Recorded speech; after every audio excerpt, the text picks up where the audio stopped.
A major difference between Taiji and other martial arts is the fact that no technique is used in Taiji.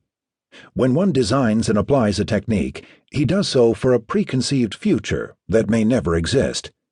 When that is the case, not only will the technique be apt to be ineffective, but it may also work against its user.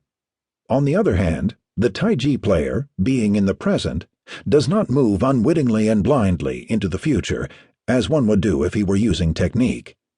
Being in the now space, he is able to act instantaneously, intelligently, and prudently with whatever is developing at every instant of time, without any regard for a specific future.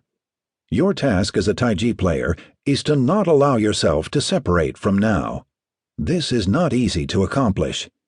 An example of this difficulty is when you want to move to a particular position. Your mind tends to imagine you being in that position before you arrive there.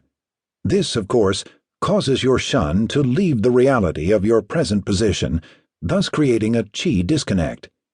It's not easy to stay in the now, but the benefits of doing so are great.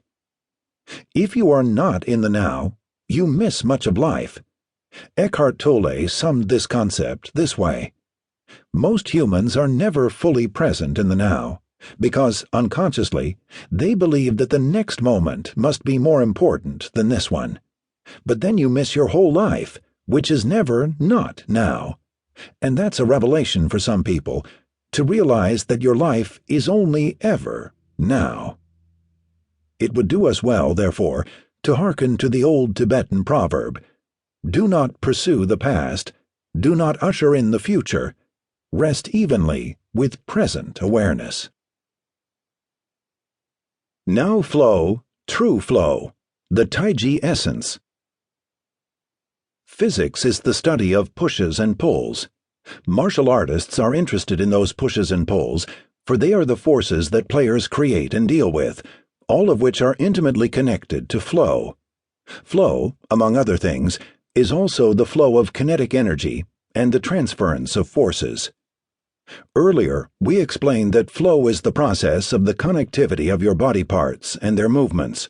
Flow's smoothness is largely dependent on subconscious controllers, namely your subconscious mental, emotional, and physical processes, all of which are intimately connected to your ability to relax, that is, your ability to disengage conscious control.